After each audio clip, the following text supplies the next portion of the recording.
시편은 이 사울이 다윗을 집요하게 추적하면서 이제 죽이려고, 다윗을 죽이려고 계속해서 붙잡으러 가는 그런 추적 가운데서 이 다윗이 목숨이 위태로울 때, 위기 앞에서 하나님께 시편을 적은 배경입니다. 오늘 우리가 이번 주에 사무엘상 계속 큐티하고 있는데, 그 큐티 속에서 하나님이 또 말씀해 주신 것을 다시 한번 상고하면서 오늘 이 저녁에 말씀을 좀 나눌까 합니다. 이 사울은 다윗을 계속 죽이려고 합니다. 그 원인이 무엇일까요? 내가 왕자리 뺏긴다는 거예요. 세상적인 어떤 욕심 가운데 이 욕심이 다른 사람, 내가 가지고 있는 것에서 뺏기는 것을 우리는 다 싫어합니다. 권력 또한 마찬가지고 물질 또한 마찬가지입니다. 내가 가지고 있는 것 어떻게 벌은 돈입니까? 내가 가지고 있는 이 자리가 어떻게 정치한 자리입니까? 그런데 저 남이 뺏으려고 하는 것 같아요. 그러니까 이 세상적인 내 권력이나 이런 것에 너무 집착하다 보면 사람이 앞이 가려지는 거예요. 그래서 우리는 뭔가에 쉬었다고 표현을 합니다. 이 사울이 완전히 하나님의 신이 성령께서 떠나가지고 완전히 이제 뭐 거의 갈 때까지 이제 갑니다. 여러분, 갈 때까지 가는 인생을 막장 인생이라고. 우리가 저 광부들이 이 탄광에서의 석탄 탄광에서 최고 막다른 골목이 거기 석탄 탄광 안에 있는 그걸 막장이라고 그래요. 갈 때까지 간 거예요. 그러니까 집요하게 계속적으로 다윗을 죽이려고 추적을 합니다. 이것을 보면 오늘 우리가 당장 승리했더라도 악한 영은 계속해서 우리를 괴롭힙니다. 계속해서 넘어뜨리려고 합니다. 그러니까 악한 영은, 사탄은 방학이 없는 것입니다. 우리는 이제 훈련하고 방학하고, 또 추수감사절이라고 사랑방 쉬고, 또 뭐 조금 피곤하면 좀 쉬고 이렇게 하지만 사탄은 그럴 때 역사해버려요. 사탄은 방학이 없어요. 집요하게 우리를 넘어뜨리고 있어요. 그럼에도 불구하고 하나님은 한번 선택된 하나님의 자녀를 끝까지 지키고 보호하고 있다는 것을 우리가 사무엘상을 읽으면 알 수 있을 것입니다. 오늘 우리가 실수하고 부족해도 하나님은 우리를 계속해서 인도하시고 보호하시고 지키시고, 또 우리를 좀 더 나은 곳으로, 아니 실수한 것조차도 합력해서 선을 이루어 가시는 하나님을 볼 수 있습니다. 우리가 어떤 위기를 당하고 있습니까? 오늘 우리 삶 가운데 어떠한 어려움이 여러분이 당면하고 있습니까? 오늘 다윗을 보면 이 다윗이 많이 사울에게 목숨을 위협받으면서 쫓기고 있는 가운데서도 찾아낸 것이 있습니다. 이 다윗은 하나님의 합한 사람, 정말 하나님이 사랑하는 사람. 그런데 이 다윗이 위대한 점이 무엇이냐? 두 가지가 있습니다. 물론 다윗을 끝까지 지켜주신 하나님의 신실함이 가장 위대하죠. 그러나 이 다윗을 보면 위대한 것이 굉장히 평범한 가운데서도 위대한 것이 두 가지가 있습니다. 그것은 무슨 일만 있다 하면은 뽀로록 하나님께 가는 거예요.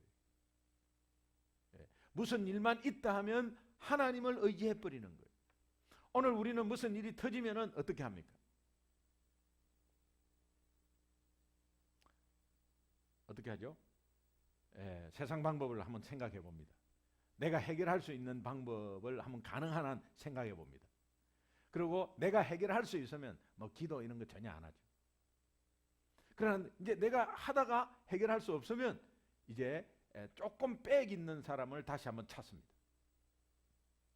그 다음에 조금 빽 있는 사람이 내 주위에 또 없으면 이제는 순장한테 한번 이야기를 해봅니다. 순장이 믿음의 사람으로서가 아니라 뭔가 지금 도움을 요청하는 거예요. 그 사람에게. 그러면서 이렇게 하다가 나중에 이제 갈 때까지 가서 결국은 이제 우리는 그래도 하나님 앞에 무릎을 꿇게 되죠. 그런데 그만큼 손해본다는 거 여러분 아시죠? 바로 하나님께 오는 사람이 그렇게 많지 않습니다. 여러분. 우리가 만약에 큰 병에 걸렸다 이러면 한 이틀 좌절하다가 하나님 앞으로 와요. 근데 큰 불치의 병에 걸려도 한 이틀은 안 옵니다.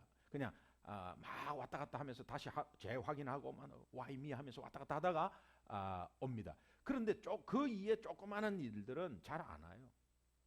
기도한다고 하는 가운데서 잘 안 와요. 그리고 기도 부탁 한두 번 하고 말아버려요. 한두 번 하고 말아버려요. 그러니까 그것을 기도했다고 또 이야기합니다. 그럼에도 지금까지 이렇게 지내온 걸 보면 하나님이 다 응답했기 때문에 오늘 이 자리에 있는 것 아니겠어요? 그렇지 않습니까? 하나님이 응답했기 때문에 지금 여러분 여기에 있는 거예요. 그런데 내가 기도하지 못한 것도 하나님은 그것을 아시고 예수 그리스도께서는 우리의 아주 저 구석구석에 있는 문제까지도 다 아시고 우리가 기도 못하는 부분도 예수 그리스도께서 우리의 입장에 있어서 우리의 답답함에 있어서 아니 우리의 연약함에 있어서 하나님께 기도해 주신 그 예수 그리스도의 중보 때문에 오늘 이 자리에 우리가 앉아 있는 거예요. 믿으시면 아멘. 다윗은 어떤 상황에서든지 하나님께 의지했습니다. 오늘 이 시편 56편은 배경이 노업에서 이 다윗이 사울을 피해서 노업으로 도망갔습니다. 노업에서 제사장에게 거짓말하고 하다가 다시 먹을 것을 먹고 무기를 들고 다시 가드라는 것을 도망갑니다. 가드라는 것을 도망을 가요. 이게 다윗의 판단 미스가 굉장히 많습니다. 다윗이 가드라는 곳을 왜 가냐 하면 이 가드는 블레셋 땅이었어요. 지금 이스라엘과 전쟁하는 적군 땅이었어요. 근데 이 다윗이 왜 그쪽으로 갔을까? 두 가지 이유가 있었습니다. 가드라는 것은 자기가 골리앗과 싸워가지고 골리앗의 목을 쳤습니다. 그 가드라는 것은 이 골리앗의 고향이었습니다. 골리앗의 고향 사람은 이 다윗을 이를 갈고 있었습니다. 근데 한 수년이 지났기 때문에 다윗은 그 사건이 잊어버렸겠거니 그렇게 했습니다. 근데 그때 노래가 유행한 것이 있었습니다. 그것은 사울이 죽인 사람은 천천히요 다윗이 죽인 사람은 만만이라는 노래가 계속 퍼지고 있었습니다. 그 퍼진 것이 블레셋에도 퍼져가지고 다윗을 굉장히 두려워했어요. 그런데 다윗이 도둑놈 소굴에 들어왔습니다. 그런데 아주 초라한 모습으로 혼자서 들어왔습니다. 다윗은 자기를 못 알아보겠지라는 생각으로 들어왔습니다. 만약에 알아봤더라도 블레셋의 최고의 대적하는 이스라엘 왕 사울을 피해서 도망 다니는 나를 도와주겠지라는 인간적인 생각이 좀 있었습니다. 그렇게 해서 가드라는 것으로 도망을 간 거예요. 사실은 도둑놈 소굴로 들어간 거죠. 그래서 가드의 사람이 다윗을 보자마자 다 알아버렸습니다. 이 다윗이 여기에 들어왔다고 하면서 이제 가드 왕에게 이제 알리게 되죠. 이 아기스 왕이 그것을 알아차리고 이제 끌어들입니다. 잡아서 당장 목 날아가는 거죠. 그런데 이 사무엘 상의 내용에서는 그것이 자세히 안 나옵니다. 자세히 안 나오는데 이제 상황적으로 다윗이 이 가드 왕 앞에 끌려가죠. 가드 왕 앞에 끌려가가지고 이상한 행동을 하기 시작합니다. 이상한 행동을 미친 척하면서요. 약간 이렇게 침을 흘리고 침이 이제 수염에 묻게 하고 그러면서 이제 손을 이래 문짝에 벽에 이렇게 직직 긁으면서 흉내 내고 싶어요.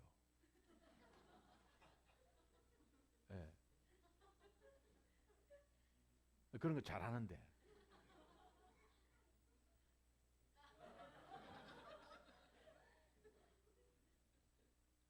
여러분 높털땀에 그 보면 이렇게 막 하면서 이렇게 하는 거 있잖아요. 그리고 막 그게 끄고. 그런데 이 다윗이 갑자기 왕 앞에서 그러는 거예요. 근데 이 다윗이 살려고 비굴한 행동을 했다고 하지만 시편 56편은 그렇지 않습니다. 시편 56편은 그 가드 왕 앞에서 하나님께 가드에서 사람들 앞에 들켜갖고 잡히는 순간부터 하나님께 의지를 했어요. 하나님께 의지하는 그것에서 결과물이 두 개가 있었어요. 그 결과물이 두 개가 뭐냐니까 다윗은 단순히 하나님께 의지했어요. 목숨이 정말 죽게 되었죠 이제는.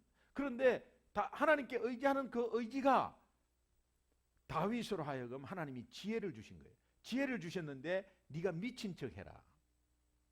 그리고 미친 척 하는데 그냥 이렇게 할 수도 있고, 그 다음에 약간 뭐 이렇게 못 들은 척 할 수도 있고, 그 다음에 뺨을 턱 때리면 웃을 수도 있고, 이런데 구체적으로 하나님이 어떻게 하라는 걸 해줬느냐. 미친 척 하는데 어떻게 미친 척 하느냐. 손을 벽에 질질 끌거라는 거예요. 그리고 이 침하고 약간 가래 섞인 침 있잖아요. 그거를 수염에 묻히라는 거예요. 수염에 묻히라는 거예요. 이제 이런 지혜를 얻은 거예요. 그래가지고 그 미친 척을 합니다. 그래도 이 가드 왕이 저놈이 우리 골리앗을 목을 벤 놈인데 저놈이 약간 미쳤구만. 그래도 저놈을 당장 단칼에 없애버려라 이렇게 할 수 있거든요. 그런데 하나님께 의지한 결과는 하나님께 지혜를 받은 이 다윗이 그렇게 미친 척하는 그 미친 척 모습을 하는 가운데서 그 미친 척 모습에 이 가드 왕이 마음속으로 하나님이 그 마음을 어루만지는 거예요. 왜? 저놈 꼴보기 싫다고 당장 내쫓아라고 그러고. 여러분 우리가요 어떤 위기에 왔을 때 그 위기가 크든 작든 간에 일단 하나님께 의지하면 하나님이 지혜를 주세요. 그러고 나서 나와 상관되는 사람을 하나님이 그 마음을 어루만져 버려요. 그 마음을 어루만져 버려요. 내가 도저히 그 마음을 바꿀 수 없어. 상대방의 마음을 절대 체인징할 수 없어. 그런데 하나님은 그 마음을 어루만져서 나를 초점으로 내가 승리할 수 있도록 그 마음을 어루만지는 거예요. 하나님의 사람을 드러높이 세워주는 하나님의 방법이죠. 단지 우리가 해야 될 일은 무엇이다? 하나님께 의지하는 거예요. 어떤 문제가 있든. 예.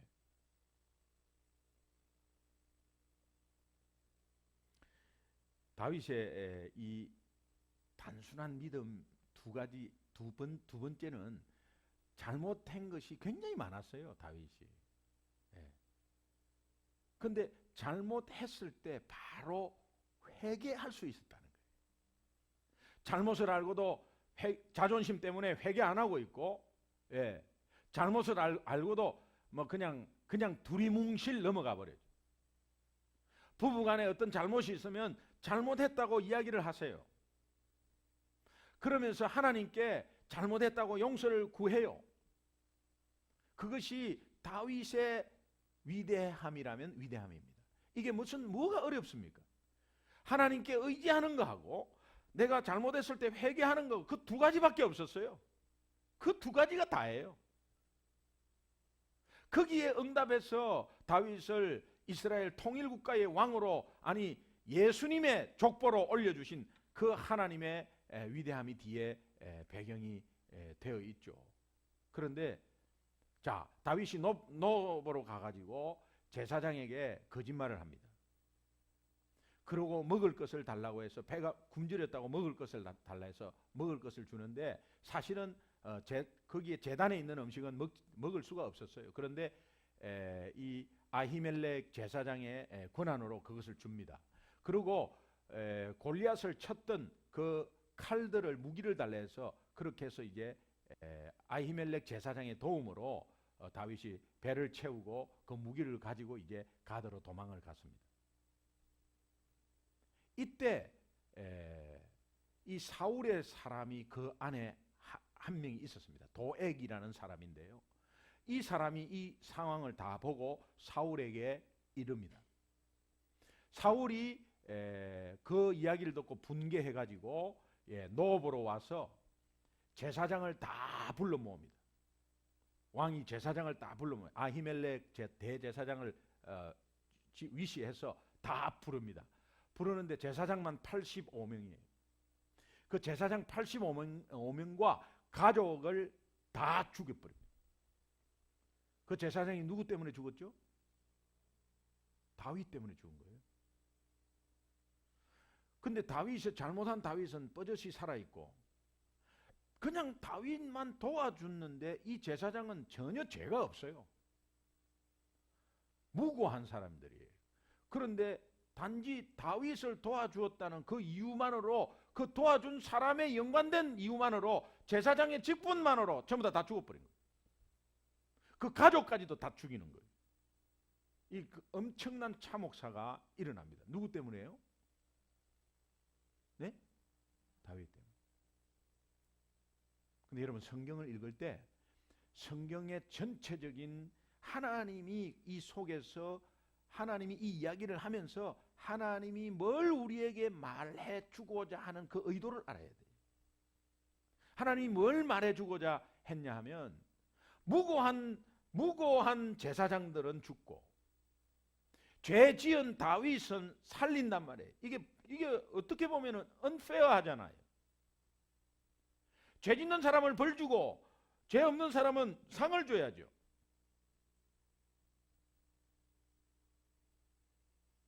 죄 있는 우리 인간은 다 벌을 받아야 되고 죄 없는 예수님은 상을 받아야 되잖아요. 그런데 죄 있는 우리 인간을 살리고 죄 없는 예수를 죽이는 거예요. 이거를 말하고 싶은 거예요. 성경 곳곳에 보면 이야기가 말도 안 되는 이런 사건들이 굉장히 많이 나와요. 예를 들면 노아의 홍수, 노아와 노아 가족을 살리고 다른 사람 다 죽여버려요. 이거는 하나님이 막 사람을 죽이고 막 잔인하게 죽이고 이런 의미가 아니에요. 단지 예수 그리스도를 통하지 않으면 다 죽는다는 거예요. 그걸 말하고 싶은 거예요. 그걸 예수 그리스도가 아니면 다 죽는다는 거예요. 이제 그런 가운데서 이 다윗이 할 일이 뭐냐? 하나님이 제사장을 죽이고 다윗을 살린 것은 그 다윗이 해야 될 일은 그 혜택을 받으려고 하고, 하나님이 거기에 대해서 초점에 대해서 무고한 자를 죽이고 죄 있는 자를 살릴 때에 죄 있는 자가 해야 될 일은 뭐냐? 회개다 말이에요. 회개. 오늘 여러분, 하나님 앞에 내가 혹시 잘못한 것 혹시 있으면 여러분, 회개하는 것이 얼마나 떳떳합니까? 회개는 그 다음 사역에, 그 다음 생활에 파워로 나타나거든요. 그러면서 그 소식을, 다 죽었다는 소식을 다윗이 들으면서 내 탓이라고 해요.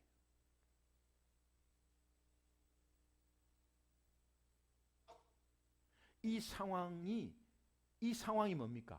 나 때문에 제사장들이 다 죽은 이 상황이, I am responsible for this situation.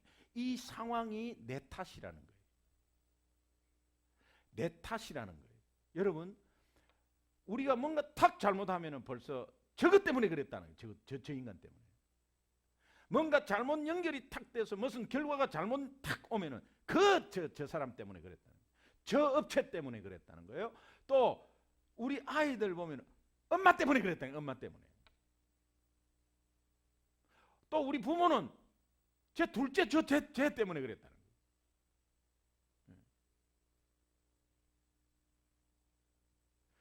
뭐가 다른 연락이 와야 되는데 연락이 막 안 오고 막 기다리는데 무슨 연락을 기다리는데 나중에 보니까는 둘째가 컴퓨터 하나를 잘못 건드려 갖고 그것 때문에 모르고 있은 거예요. 그래갖고 연락이 안 하고 그 둘째 때문에 그랬다. 오늘 우리는 남 탓을 계속 돌리잖아요. 여러분이 어떠한 상황이든 간에 어떤 결과가 오면 여러분하고 전혀 관계가 없으면은 남 탓도 안 돌리겠죠. 그런데 여러분하고 그 상황이 조금이라도 인발버가 돼 있으면 어떻게 해야 된다고? 그 결과에 대해서 어떻게 해야 된다고요?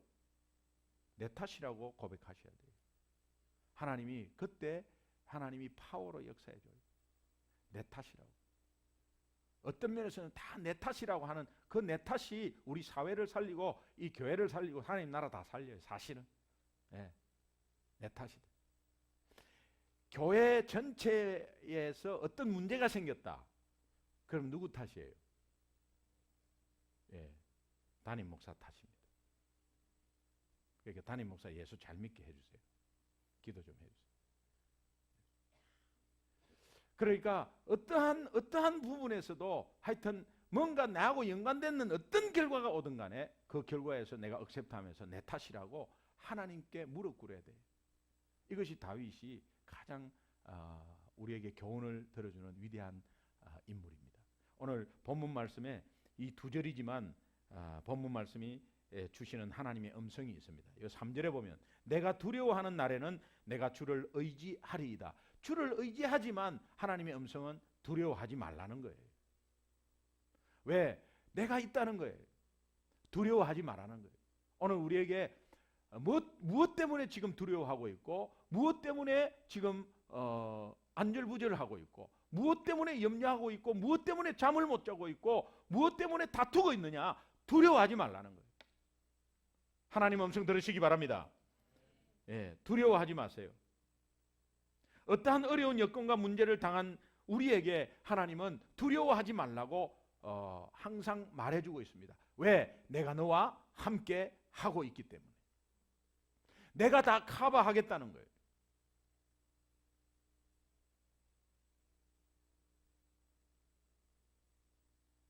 여러분, 아이들의 성적이 뭐 그렇게 중요합니까?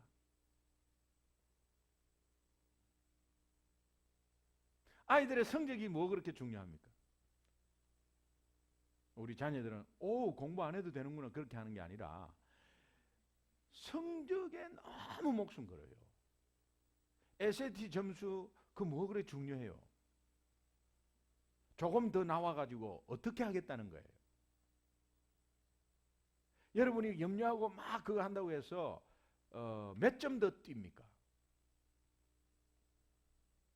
그럼 그것이 중요한 게 아니고 그 아이가 복음 앞에서 정말 하나님의 능력 앞에서 아니 어떤 문제 앞에서 내가 하나님께 의지하고 또 하나님의 사람으로 커나가는 그것이 중요한 거죠. 그죠? 여러분 교회를 우리가 여기에 다 왔지만 오늘 우리가 부모님이 교회를 정할 때 어떻게 정하냐 하면은 교회 시설 보거나 아니면 친구 보거나 뭐 이렇게 해서 정해요. 그것은 일반적인 거예요. 그러나 여러분 교회가 정확하게 아이들에게 복음을 심어주고 이 복음을 전할 수 있는 그런 능력으로 자꾸 훈련시킬 수 있는 교회를 선택하셔야 돼요. 그래서 이 아이들이 12학년 졸업할 때는 아무것도 몰라도 돼요. 복음만 알면 돼요. 정확하게 복음 안에서 딱 깨달으면 돼요. 오늘 우리가 어른들이 여기에서 어른들이 성경 공부를 할 때 우리 유스는 큐티를 합니다. 보통 어른들이 성경 공부할 때 그냥 농구하고 뭐 이렇게 땀 뻘뻘 흘리다가 그냥 엄마 가자 이러면 차 타고 같이 옵니다. 그래가지고 12학년 졸업하면 그 나름대로의 신앙으로 그냥 나름대로 다 교회를 안 가게 되든지 안 그러면은 뭐 그냥 부모의 기도 때문에 버티고 있는 거죠. 오늘 여기에 우리가 아이들이 한국말을 알아들을 아이도 있고 못 알아듣는 아이도 있어요. 그런데 부모와 같이 여기에 앉아서 있는 이 자체가 어른이 되면 새록새록 기억이 나는 거예요. 어린아이가 새벽 기도를 따라갈 때에 그 어린아이가 말씀을 뭐 듣겠어요. 그런데 누워있는데 우리 어머니 기도 소리가 들린다는 거예요. 그게 50세 이상 되신 분의 모태신앙이 하는 소리예요. 내가 어릴 때에 누워있는데 우리 어머니가 내 옆에서 막 기도하는 소리가 들린다는 것이 기억이 난다는 것이 그게 50세 이상 되신 분이 하신 말씀이에요. 오늘 이 자리가 굉장히 중요한 거예요, 여러분. 아이고 아이들 뭐 알아듣지도 못하는데 앉아가지고 그러니까 아이들은 그래도 알아듣지 못해도 그래도 담임 목사 나오면 어텐션이 딱 되잖아, 저봐요. 예. 하여튼 담임 목사님이 무슨 말을 하는지도 몰라도 하여튼 담임 목사님이 저 와 계시단 말이야. 이렇게 보잖아요. 예. 담임 목사가 영어를 유창하게 하면 그냥 동시통역으로 그냥 팍팍팍팍 할 텐데 말이지. 예. 그러나 성령께만 의지합니다.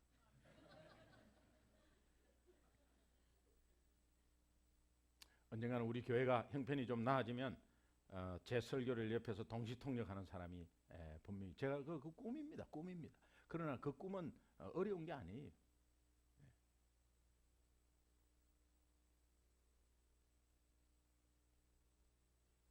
그 다음에 4절에 보면은 그 말씀을 찬송해라고 그래요. 그 말씀을 찬송해라. 그 말씀이 누구십니까? 예수 그리스도 아니겠어요? 예수님을 찬송하고 내 입으로 고백하고 내 입으로 선포하고 내 입으로 노래하고. 왜 그러십니까? 그분은 나의 구원자이시고 그분은 나의 주인이시고 내가 죄악 가운데 사망 가운데서 있는 우리를 건져주신 분 아니겠어요? 나는 절대로 할 수 없는 것 아니겠어요? 그런데 절대로 할 수 없는 그것을 예수님이 해주셨으니 찬송 안 하는 사람이 어디 있겠어요? 그것을 알고 깨닫고 감격스러우면 찬송을 안 할 사람이 어디 있겠어요? 찬송하라는 거예요. 찬송하라는 거예요. 여러분이 두려워하지 말고 내가 너와 함께 한다. 두려워하지 마라. 내가 다 커버하겠다. 그러니 너의 입술에서는 단지 찬송하라는 거예요.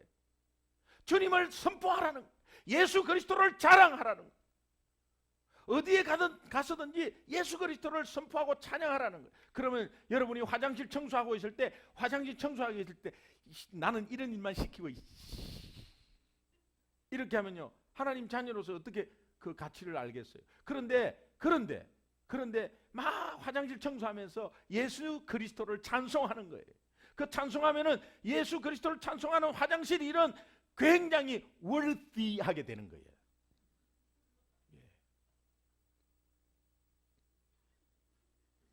우리 아이들은 비웃지 말고. 내가 어떤 일을 하더라도 무슨 일을 하더라도 누구를 만나더라도 그 앞에서 주님 자랑하는 그 자리는 하나님이 최고의 자리로 치겠다는 거예요. 이걸 아이들한테 나누어야 돼요. 네가 공부 잘해갖고 똑똑해갖고 그 똑똑해서 똑똑한 것 때문에 아이가 허무해갖고 무너지는 걸 한두 번 본 게 아니에요.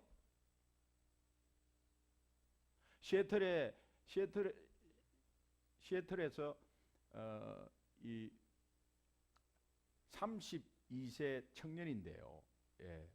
이 로이어예요. 아주 그냥 본 커뮤니티에서는 굉장히 유명한 로이어예요. 그런데 굉장히 열심히 하고 뭐 하여튼 동부에서 학교 다 나오고 해가지고 그렇게 해서 이제 변호사로 아주 창창하게 나가다가 췌장암에 젊은 분이 어떻게 췌장암에 걸리는지 모르겠어요. 그분이 돌아가시기 전에 이 땅 떠나기 전에 일주일 전에 제가 만난 거예요. 그래 복음을 제시했어요. 복음을 제시하는데 정말 한국말도 너무 잘 알아듣고 말 잘해요. 너무 참 아까운 청년이었어요. 결혼도 안 하고요. 아까운 청년이었어요. 그런데 복음 제시하면서 눈물을 흘리면서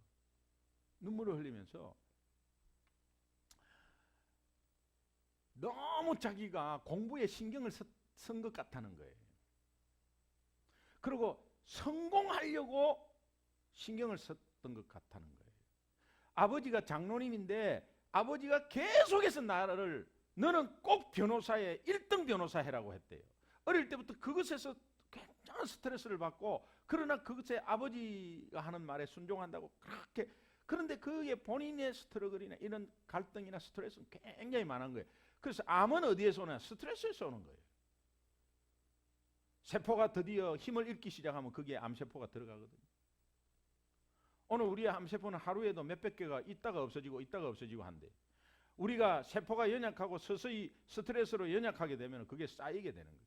그래서 오늘 400개 없어져야 되는데 200개밖에 없어지고 200개 남는다. 이것이 1년, 2년, 3년, 4년 쌓이게 되는 거예요. 여러분 우리가 부모 입장에서 아이를 자꾸 푸시하고 이제 그런 가운데서 제가 많이 만났습니다. 오늘 우리 교인들 중에는 없는데요. 저는 그분의 담임 목사가 아닌데 저한테 전화가 오는 거예요. 전화가 오는데 우리 아이가 마약 때문에 지금 4개월 동안 지금 감옥에서 살고 있는데 어떻게 하면 이 아이가 다시 한번 마약을 안 피고 경찰에 안 들어가야 되냐 말이죠. 이거를요 자기 담임 목사님한테는 말을 못한다고 하면서, 그래가지고 저도요 우리 성도님들이 나한테는 말 못하고 다른 사람한테 이걸 다른 목사님한테 이야기할 건가 해갖고 우리 애들 이름을 하나씩 다 봤어요. 그런데 없습디다. 그러나 중요한 것은 오늘 우리가 이 아이들을 향해서 복음이 얼마나 중요한가를 이야기해 줘야 돼요. 여러분 고구마 전도 학교를 받은 사람은 꼭 이야기해 주세요. 꼭 이야기해 주세요. 그리고 우리 유스에서 이 복음을 이야기해요. 예. 제가 우리 전도사님한테도 신신당부하면서 이야기해요. 이것 하나만 가지고 있으면 돼요. 왜? 복음 그 자체가 하나님의 능력이니까. 그래서 아이들이 스스로 판단하고 아이들이 스스로 앞으로 나아가서 뭔가 결정하는 데 있어서 결정적인 역할이 어디서 되느냐? 복음에서 되는 거예요. 로마서 1장 16절은 내가 복음을 부끄러워하지 아니하노니, 사도 바울은 복음을 부끄러워하지 않는다는 것은 복음 전하는데 내가 조금 이렇게 부끄러워하고 이런 것이 아닙니다. 복음을 부끄러워하지 않는다는 건 복음 앞에서 확신을 가진다는 거예요. 복음을 정확하게 잘 알고 있다는 거예요. 이것이 하나님의 능력이기 때문에 그래요.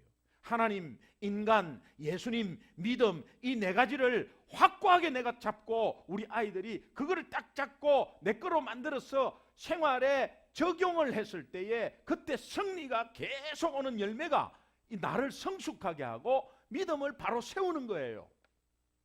복음 안에서. 그러면 어른들 똑같아요. 오늘 많은 성도님들이 교회만 다녀요. 교회라는 것이 뭐냐? 예배 드린다고 하는, 예배 드리러 가는 곳이라고 이야기를 해요. 교회는 그렇지 않습니다. 공동체 속에서 복음 안에서 하나가 되어서 정말 하나님 나라 확장의 역할에 유기적인 관계로, 조직체가 아니라 유기적인 관계 속에서 하나님 나라를 위해서 애쓰는 공동체예요. 거기에 하나님의 능력이 들어가 있는 그것이 뭐냐? 복음이라는 거. 복음. 오늘 성경 66권 전체도 복음이라는. 오늘 왜 하나님이 그 말씀을 찬송해라 그랬냐면, 너 생명을 사망에서 건진 분이 누구냐? 예수 그리스도 아니냐? 네가 아직 죄인 되었을 때에 너를 건진 자가 누구냐? 예수 그리스도 아니냐? 또 너의 오늘 일거수일투족을 지켜주시고 인도하시고 하나님이 너를 지금까지 이 자리까지 인도하신 분이 누구냐? 예수 그리스도 아닌가? 그렇다면 그 예수 그리스도의 핵심적인 예수 그리스도가 결국은 이 땅에 오신 것이 뭐냐? 우리가 죄인이기 때문에 하나님의 사랑으로 그분이 이 땅에 온 것 아닌가요? 그런데 하나님은 공의로우신 분이기 때문에 우리의 죄를 벌하셔야 되니까 그분이 죄 없는 인간으로 오셔서 이제 우리의 죄를 다 짊어지시고 십자가에서 죄값을 해결한 사건이 십자가에 죽은 사건 아닌가? 근데 그분이 하나님임을 다시 한번 나타내는 것이 부활하신 것이 아닌가요? 기독교의 생명은 부활 아니겠어요? 부활. 오늘 내가 지쳐있고 내가 주저앉아 있는 것에서 주 예수 그리스도의 능력으로 우리가 다시 새롭게 되고 리프레시 되고 다시 한번 리차지 되고 다시 한번 살아나는 것이 신앙생활 아니겠어요? 그게 복음의 능력이라는 거예요. 우리 아이들이 이 복음의 능력 가운데서 정말 파워 있는 신앙생활. 우리 유스 그룹이 파워 웨이브잖아요. 파워 웨이브. 다윗은 잘할 때도 있었고 잘못할 때도 있었어요. 그래서 사인 커브를 그려요. 오늘 우리 인생 굉장히 잘날 때도 있었고 내리꽂을 때도 있어요. 위기의 골짜기를 지날 때도 있고 정말 남들 앞에 떳떳이 이야기했을 때도 있어요. 지금도 마찬가지. 여러분이 하늘나라 갈 때까지 이렇게 되는 거예요. 이렇게 쭉 올라가면 얼마나 좋겠어요. 그런데 이렇게 돼요. 이렇게 돼도 우리가 해야 될 일은 하나님께 의지하는 거예요. 그러면서 잘못하고 있을 때 어떤 결과가 오더라도 하나님께 내 탓이라고 하시면 되는 거예요. 그 두 가지에서 하나님은 우리에게 두려워하지 말라. 그리고 네 입에서 찬송만 해라는 거예요. 믿으시면 아멘. 예, 우리 오늘 합심해서 기도할 때에 이 시간이 굉장히 중요한데요. 제가 찬양 하나 하고 기도하는데 우리 아이들을 앞으로 다 이렇게 일렬로 다 내주세요. 오늘 제가 아이들을 위해서